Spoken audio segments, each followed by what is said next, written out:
ini dia bekerja sebagai seorang pengacara. Selain itu, kegiatan yang dia lakukan adalah sebagai penggiat sosial untuk membantu kaum disabilitas di Nusa Tenggara Barat.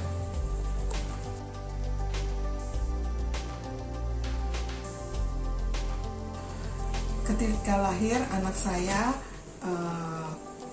prematur. Nah, jadi ketika saya bertanya ke dokter anak, kenapa anak saya tidak berkembang seperti anak-anak lain? Karena prematur. Tapi setelah umur 8 bulan, saya melihat bahwa anak saya pertumbuhannya ini berbeda dengan anak-anak lain, sehingga saya disarankan untuk pergi ke dokter ahli saraf, ke fisioterapi. Nah, dari situ saya mengetahui bahwa anak saya menderita CP atau cerebral palsy. Lalu langkah yang saya lakukan adalah saya mencari tahu bagaimana penyakit ini dan bagaimana cara menyembuhkan penyakit ini, serta bagaimana cara merawat yang tepat anak-anak CP.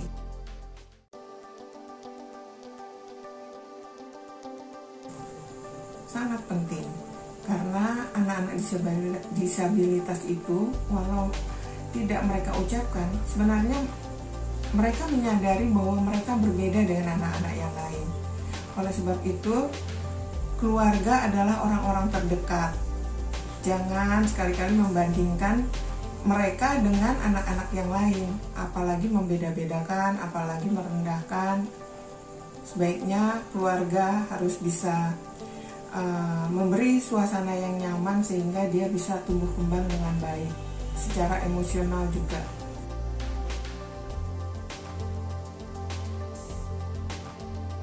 Untuk bersekolah, anak-anak secara umum saya bilang, untuk bersekolah, anak disabilitas itu harus, sebagai orang tua kita harus melihat apakah anak kita bisa disekolahkan di tempat sekolah umum atau harus di SLB.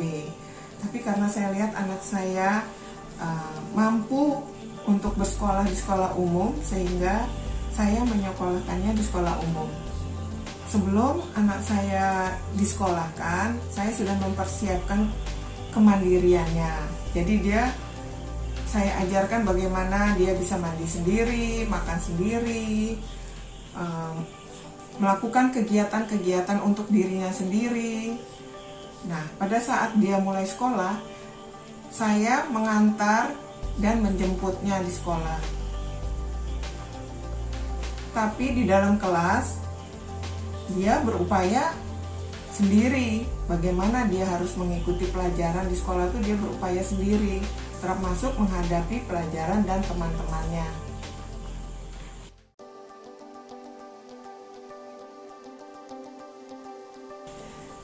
Jadi, saya tidak ingin anak saya merasa dia berbeda dengan anak-anak lain, atau saya tidak ingin dia merasa bahwa karena kondisinya dia tidak bisa seperti teman-temannya yang lain. Jadi pada saat misalnya sholat Jumat, teman-temannya yang lain pergi ke masjid sendiri, anak saya juga ingin pergi sholat Jumat.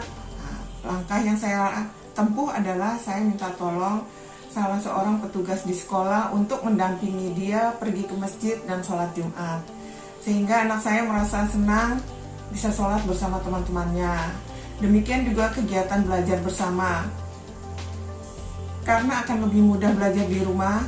Jadi saya undang teman-temannya untuk belajar di rumah bersama anak saya.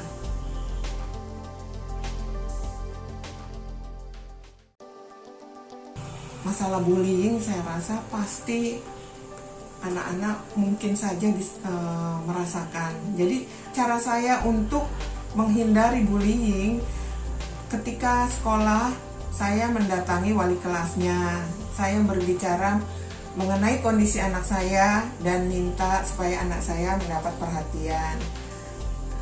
Dan saya juga minta supaya anak saya duduk di bagian depan.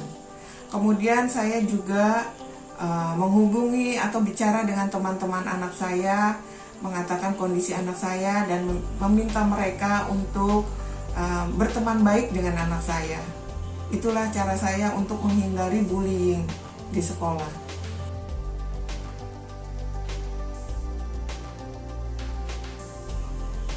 karena saya berkeyakinan anak yang normal atau anak disabilitas itu kalau diberi kesempatan yang sama, mereka pasti bisa. Oleh sebab itu, saya selain berobat, saya juga mengutamakan pendidikan anak saya.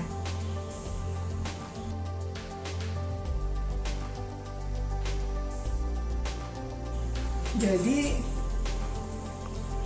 saya pernah pergi berobat ke dokter anak, dokter spesialis ahli saraf, ke fisioterapi, bahkan pernah juga pergi ke orang pintar yang kata orang, oh ini bisa menyembuhkan itu. Saya kadang-kadang berpikir mencari jalan pintas untuk kesembuhan anak saya. Tapi sebenarnya pengobatan yang baik adalah pengobatan secara medis.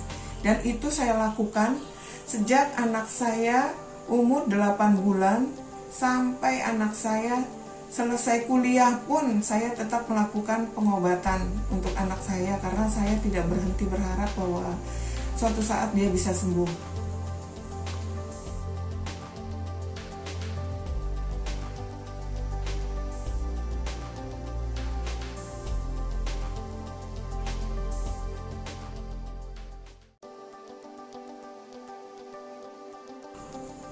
Jadi ketika anak saya sekolah, ketika SD, saya selalu antar jemput di sekolah. Tapi ketika dia masuk SMP, SMA, dan kuliah, itu menggunakan jasa ojek. Jadi anak saya diantar jemput ojek. Nah nanti bagaimana di sekolahnya, bagaimana di kampusnya, itu tergantung anak saya. Jadi anak saya lah yang berusaha berjuang bagaimana dia harus menghadapi situasinya. Demikian juga ketika dia kuliah, dia harus naik ke tingkat berapa, ruang apa, berpindah-pindah. Kalau kuliah itu dia berupaya dengan caranya sendiri.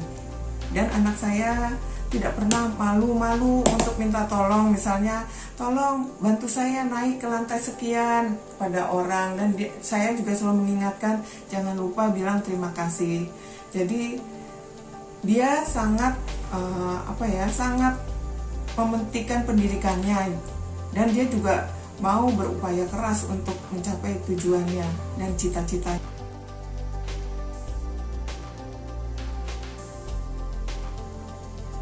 Dan kita tidak boleh merasa malu mempunyai anak disabilitas. Kita jangan menyembunyikan keberadaan anak disabilitas. Kita harus menganggap anak kita semua sama. Sehingga tumbuh kembang mentalnya bisa baik. Dan kita harus tetap memberi perhatian dan kasih sayang yang sama dengan anak-anak kita yang lainnya.